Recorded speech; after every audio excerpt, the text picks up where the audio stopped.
السلام عليكم kulanti wanaagsan daawadayaal kuna soo dhawaada wararkii ugu dambeeyay uu National TV idin hayo qodobada warkeena aad ku daawan doontaan waxa kamid ah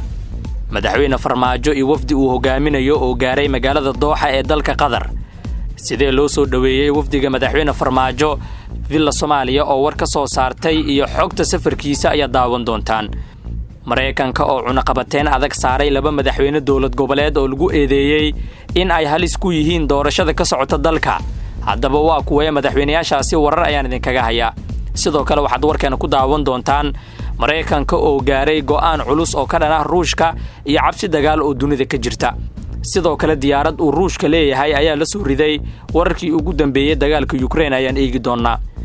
gudoomiyaha xisbiga mucaaradka ah ee u cid Faysal Cali Waraabe oo weerar ku qaaday dawladda federaalka Soomaaliya iyo xulafada Fahad Yaasiin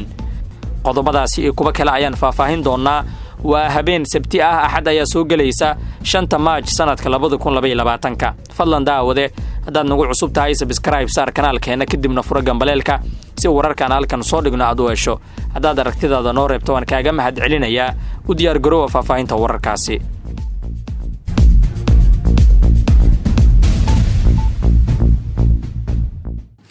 waa hagaag marka la kulanti wanaagsan aan ku bilaabo warkeena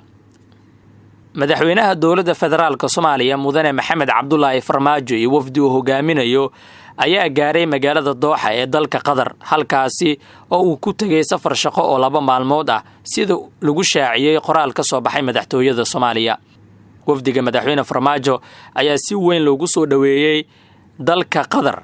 madaxweynaha oo martiqaad ka helay amiirka dawladda Qatar Sheekh Tamiim bin Mohammed Al-Thani ayaa kala hadli doona xoojinta xiriirka labada dal iyo sidii dawladaha Soomaaliya iyo Qatar ay u sii balaarin lahaayeen iskaashiga miradhalka ah ee dhinacyada maalgashiga diblomaasiyadda iyo horumarinta kaabayaasha dhaqaalaha safarka madaxweynuhu waxa uu daba socdaa kulamadii hore ee ay yeesheen madaxweyne Farmaajo iyo amiirka dawladda Qatar waana mid lagu adkeenayo xiriirka walaaltinimo iyo iskaashiga ee miradhalka ah ee labada dal Qatar waa dal kaalin mug leh ka qaata dib u dhiska Soomaaliya ayuu yiri agaasimaha warfaafinta madaxtooyada Cabdirashiid Maxamed Xaashi oo ka warbixiyay safarka madaxweyne Farmaajo agaasimaha ayaa xusay muhiimadda booqashada madaxweynuhu ay u leedahay mustaqbalka iskaashiga labada dal iyada oo madaxweyne Farmaajo iyo Amiir Tamiim ay ka wada hadli doonaan xaaladihii ugu dambeeyay ee gobolka iyo danaha wadajirka ah ee ka dhaxeeya labada shacab ee walaalaha ah wixii ku soo kordha xogta safarka madaxweyne Farmaajo iyo ujeedka wararkeena soo socda ayaad ku daawan doontaan goordhow waxaan eegi doonaa Mareykanka oo go'aan adag ka qaatay Ruushka waa tahay qaybaha hore ee wararka National TV ayaa daawanaysaan wararkeena kale hadaan eegno warar hoose oo aan helnay ayaa sheegaya in loo diiday dalku galka wadanka Mareykanka mid ka mid ah madaxweynayaasha maamul goboleedyada Soomaaliya iyadoo warar dheeraada ay soo baxayaan sida ay xaqiijiyeen ilo wareedyo diblomaasiyadeed mid ka mid ah madaxweynayaasha maamul goboleedyada Soomaaliya ayaa loo diiday dalku gal visa Mareykanka oo uu dalbaday si uu ugu safro dalkaasi bishii Janaayo ee sanadkan aynu ku jirno 2022 xogta waxay tilmaamaysaa in madaxweynayaashaasi ku jiro liiska shakhsiyaadka lagu daray liiska markaasi cunaqabateynta Mareykanka inkastoo weli liiskaasi la shaacin magacyada madaxweynayaasha ayaa qayb ka ahaa qorshaha saxiixa heshiiska shidaalka ee muranka badan dhaliyay ee dhawaan soo shacbaxay ee lala galay shirkadda Coastline Exploration ee fadhigeedu yahay Mareykanka codsiga fiisaha waxaa la marsiiyay wasaaradda arrimaha dibadda Soomaaliya waxaa gadaal ka riixaysay madaxtooyada Soomaaliya Saciid Cabdullaahi Deni iyo Axmed Maxamed Islaam Madoobe midkood laga yaabo in uu yahay madaxweynaha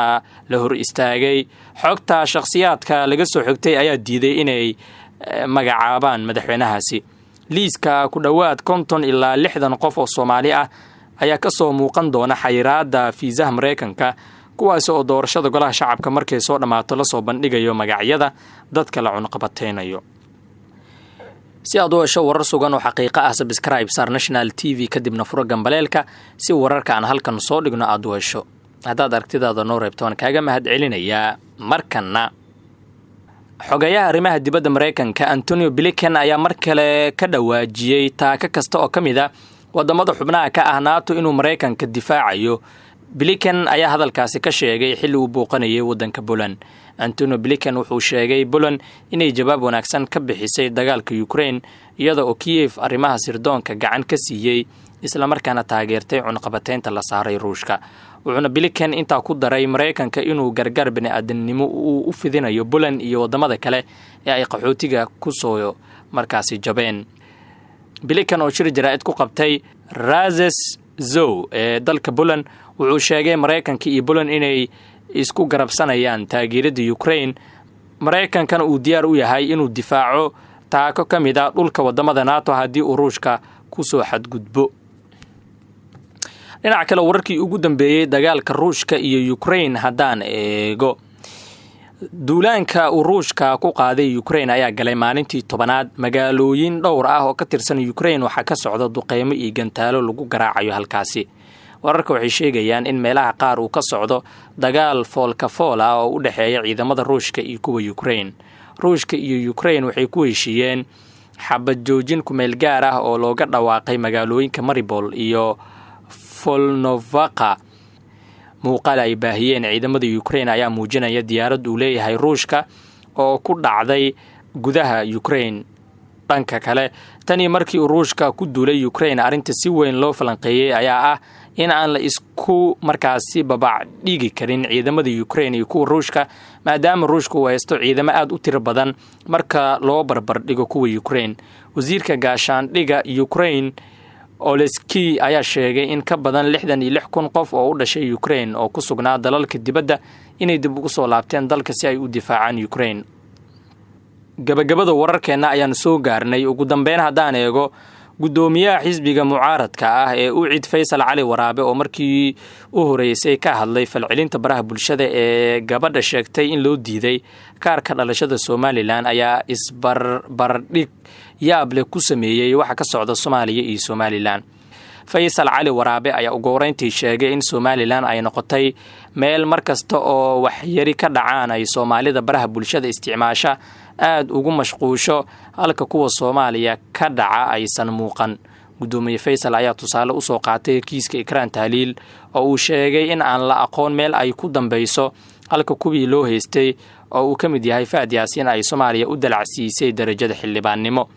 Faysal Cali Waraabe ayaa ugu dambeyntii ku baaqay in haddii wax qaldani uu jiro la saxo oo gabadhaasi cabashadeeda ku faaftay baraha bulshada la siiyo dhalashadeeda Somaliland. si kasta tan iyo markii ay soo baxday arinta gabadha sheegtay heybteeda darteeda in loogu diiday dhalashada Somaliland waxay dawladda hoose ee Hargeysa sheegtay in aanay marin wadadii sharciga ahayd ee ay ku heli lahayd dhalashada ayna been abuur ka samaysay xogteeda shakhsiga ah lana siin doono haddii ay soo marto wadada saxda ah. waayahay halkaasi ayaan ku soo gabagabeynayaa warkii aad ka daawanayseen National TV oo aad ku mahadsantihiin daawashada iyo la socodka wararkeena ee macsalaama.